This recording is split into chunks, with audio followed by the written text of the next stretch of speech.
E aí, meus amigos, tudo bem com vocês?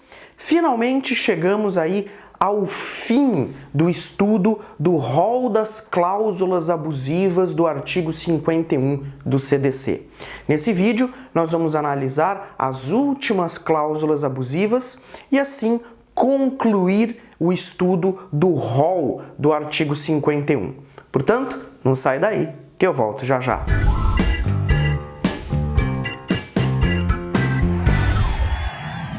Muito bem, galera, então, finalmente, último vídeo sobre o rol das cláusulas abusivas, né, nos contratos de consumo, o vasto rol do artigo 51. Bom, nesse vídeo, então, nós vamos encerrar esse estudo analisando as últimas cláusulas do artigo 51. E para isso, vou chamar a nossa lousa para que nós possamos aí concluir o trabalho. Muito bem, meus caros, então vamos terminar o rol do artigo 51 do CDC. Seguindo a ordem que nós estávamos, né? Agora nós vamos para o inciso de número 14. Tá bom? Então, artigo 51, inciso 14. São abusivas as cláusulas que infrinjam ou possibilitem a violação de normas ambientais. Então, violação, cláusulas que contenham violação de normas ambientais. Veja aqui que o Código de Defesa do Consumidor, né, ele se preocupa também em proteger o meio ambiente, tá? Então você sabe, né, que de acordo com o artigo 225, né, o famoso artigo 225 da Constituição Federal, nós temos lá a previsão de que o meio ambiente ele é um bem difuso que deve ser preservado, né? Então, ou seja, aqui nós temos a ideia de que o meio ambiente, como bem difuso, ele pertence a toda a coletividade, né? E nos termos constitucionais, ele deve ser preservado, porque essa preservação é essencial para a sadia qualidade de vida. Então, o artigo 225, sem sombra de dúvida, um dos artigos mais importantes da Constituição Federal de 88, traz a proteção constitucional do meio ambiente, e o artigo 51, inciso 14 do CDC, alinhado com essa perspectiva, proíbe, né, torna nula aquela cláusula contratual que infrinja ou possibilite violação de normas ambientais. Perceba que o código ele não exige uma ofensa direta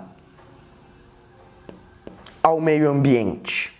Tá? Então o código ele não exige, não é preciso uma ofensa direta ao meio ambiente, tá? Basta que a cláusula ela seja potencialmente ofensiva ao meio ambiente.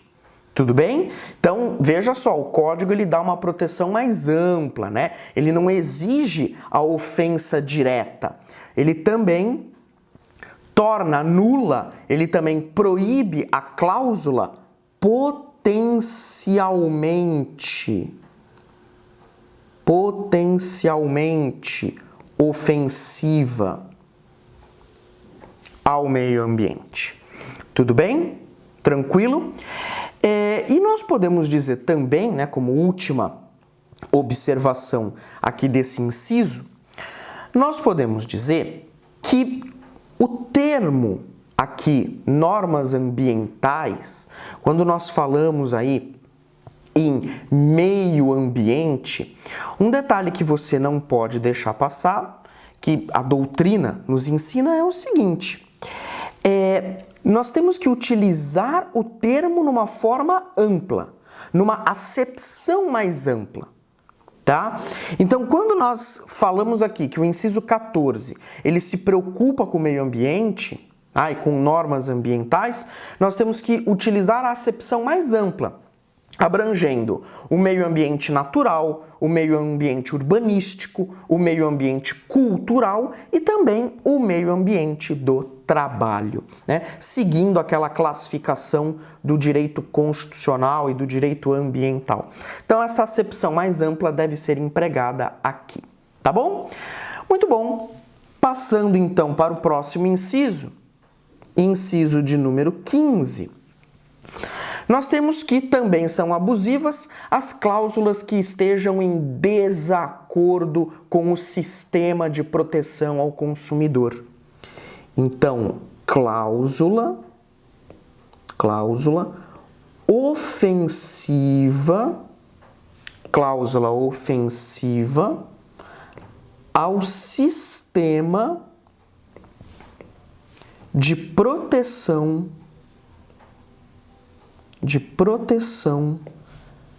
ao consumidor. Tudo bem? Bom, aqui nós temos o que a doutrina chama de norma de abertura. Então, isso aqui é um exemplo de norma de abertura. Então, o que isso significa? Significa que o código dá ao juiz uma margem ampla para integrar esse conceito jurídico que é indeterminado, tá? Porque o problema está no seguinte: o que seria estar em desacordo com o sistema de proteção ao consumidor? O que seria, então, esse sistema de proteção ao consumidor? Isso que nós estamos aqui diante de um conceito jurídico indeterminado, então nós não sabemos exatamente o que é isso. Então, o código nesse dispositivo permite que o juiz, de acordo ali com o caso concreto, né, ele preencha esse conceito jurídico indeterminado. Tá? Isso que nós queremos dizer aqui com norma de abertura. O juiz ele tem uma margem ampla para integrar esse conceito jurídico indeterminado, dizendo o que ele significa. Tá? Agora, quando também o código fala em sistema de proteção, quando o código fala em sistema de proteção ao consumidor, você tem que saber que aqui estão englobadas todas as normas que protejam o consumidor, não apenas aquelas normas constantes do CDC. Então, o sistema de proteção, claro, abrange o CDC, sem sombra de dúvida, mas abrange também, por exemplo, a Lei de Economia Popular. A Lei de Economia Popular também está aqui. A Lei dos Crimes, contra a ordem econômica,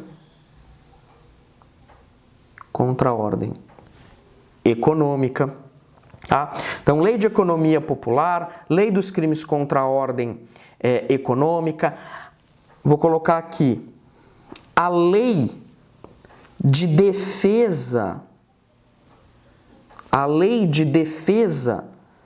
da Concorrência, Lei de Defesa da Concorrência e outras leis, tá? E outras leis. A Lei de Plano de Saúde, né? A Lei de Plano e de Seguro-Saúde também está aqui englobada e outros dispositivos. Tá? Então perceba que esse sistema de proteção ao consumidor, ele é bastante amplo. Nós não estamos falando apenas do CDC, tá? Mas de todas aquelas normas que protejam o consumidor, ainda que de forma indireta, tá? Ainda que de forma indireta. Com base nisso, só para a gente ter um exemplo, né? só para a gente ter um exemplo bastante prático e um exemplo que nós também podemos retirar da jurisprudência, diz respeito às empresas de transporte aéreo, né? Então, quando nós temos lá as empresas de transporte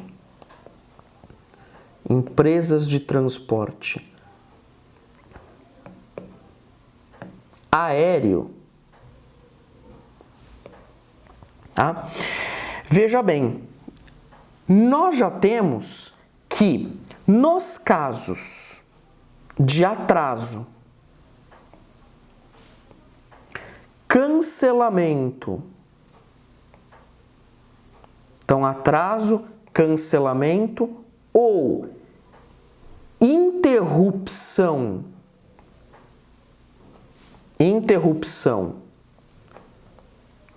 de voo, tá? É abusiva a cláusula contratual que, nesses casos, isente a empresa de transporte aéreo de prestar assistência material consistente em alimentação adequada ao passageiro. Então, quando eu tiver aí um atraso superior a 2 horas, tá? Quando eu tiver um atraso superior a 2 horas, a companhia aérea, a companhia de transporte aéreo, ela tem o dever aí de prestar assistência material de alimentação adequada ao passageiro. E se eu tiver uma cláusula contratual que isente a empresa aérea desse dever, essa cláusula contratual é abusiva, com base nesse artigo 51, inciso 15, que nós estamos estudando agora. Tudo bem? Eu até cito, depois para você fazer aí a pesquisa, a resolução 141 da ANAC, da Agência Nacional de Aviação Civil. Então, a resolução 141 da ANAC, se você for lá, mais especificamente no seu artigo 14, parágrafo 1º, inciso 2, você vai ver exatamente isso que eu estou passando aqui para você, tá? Então, é abusiva a cláusula contratual que isente a empresa de transporte aéreo, nos casos de atraso, cancelamento, interrupção de voo, de prestar assistência material de alimentação ao passageiro, tá? Claro, quando eu tiver um atraso aí superior a 2 horas. Tudo bem? Então, cláusula abusiva. E para a gente fechar, finalmente, nós temos aí o inciso 16. Inciso 16 é a renúncia. Renúncia à indenização.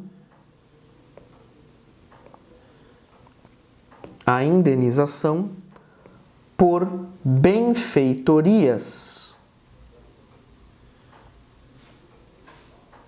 Benfeitorias necessárias. Necessárias, tá? Aqui tem algumas coisas interessantes para a gente falar. Bom, primeiro, regra geral, o CDC diz que são nulas as cláusulas que possibilitem a renúncia do direito de indenização por benfeitorias necessárias. Bom, para a gente saber o que são benfeitorias necessárias, tá? A gente tem que se reportar ao Código Civil, mais especificamente, seu artigo 96, parágrafo 3º. Tá? Código Civil aqui, tá bom? Então, para a gente saber o que são benfeitorias necessárias, a gente recorre à classificação do Código Civil, tá? E as benfeitorias necessárias são aquelas que têm como finalidade conservar o bem ou evitar que ele se deteriore. Tudo bem? Então isso é a benfeitoria necessária, aquela benfeitoria que busca conservar o bem ou evitar que ele se deteriore. Então qualquer cláusula que retire do consumidor o direito à indenização por essas benfeitorias é considerada abusiva. Bom, visto então o conceito de benfeitoria necessária, uma primeira observação que precisa ser feita. Se nós fizermos uma interpretação ao contrário sensu, cabe renúncia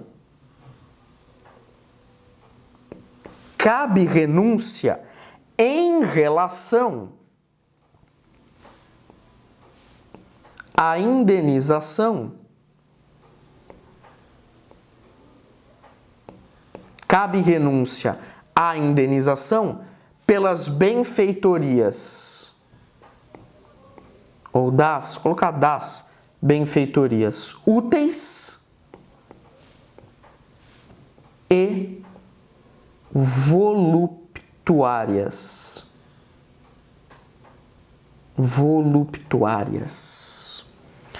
Porque o dispositivo, o artigo 51, inciso 16, ele é claro. Ele fala sobre a renúncia de indenização por benfeitoria necessária. Então, conclusão. Se ele fala só sobre as necessárias, é porque ele está excluindo dessa proteção as úteis e as voluptuárias. Tudo bem? Ele está excluindo as úteis e as voluptuárias. Concorda comigo? Então, nessa interpretação, é possível, num contrato de consumo, uma cláusula prevendo a renúncia à indenização pelas benfeitorias úteis e voluptuárias. Tudo bem? Maravilha. Agora, uma questão que se coloca, bastante prática, né? Que vive aparecendo não só em concurso público, em provas, mas na prática também, né? Na vivência jurídica, é o seguinte. Eu posso ter essa cláusula de renúncia à indenização das benfeitorias necessárias em um contrato de locação urbana? Então, como ficam os contratos de locação urbana? Posso, nesses contratos, inserir cláusula de renúncia à benfeitoria necessária? Ah, professor, esses dias eu peguei um contrato de locação urbana que tinha lá uma cláusula de renúncia à benfeitoria, indenização por benfeitoria necessária. Essa cláusula é nula? Calma lá. Por quê? Porque nós temos que nos lembrar que o STJ tem um posicionamento solidificado no sentido de que não se aplica o CDC às relações locatícias. Relações locatícias regidas pela Lei 8.245 de 91, que é a famosíssima Lei de Locações, né? Então, na verdade, se você abrir a Lei de Locações, especificamente no seu artigo 35, você vai encontrar a lei autorizando a inclusão de cláusula de renúncia à indenização pelas benfeitorias. Tudo bem? Então, trocando em miúdos, o STJ considera válida essa cláusula nos contratos de locação urbana. Tudo bem? Porque como eu não aplico o CDC a essas relações locatícias, então, portanto, eu não preciso ou não aplico, né? Não é nem questão de precisar, eu não aplico o artigo 51, porque eu não aplico o CDC de forma alguma, né? Então, por via de consequência, não aplico a proteção do artigo 51, e nesses contratos de locação urbana, eu posso sim ter a inclusão dessa cláusula de renúncia à indenização pelas benfeitorias necessárias. Tudo bem? Tudo bem, meus amigos? Então é isso. Acabamos então de estudar as cláusulas contratuais abusivas. Pelo menos, né, fechamos aí o rol do artigo 51 do CDC. Eu espero que você esteja gostando, espero que você esteja acompanhando a nossa playlist desde o começo, né? Nós temos aqui um curso praticamente, né, completo de direito do consumidor, tá? E eu ainda quero falar com vocês sobre outros temas relacionados à proteção contratual do consumidor, mas isso eu farei num próximo vídeo. Então, espero aí que vocês tenham gostado. Se gostaram, por favor, se inscreve aí no canal, deixa o seu like para continuar ajudando a gente a crescer. Forte abraço e bons estudos!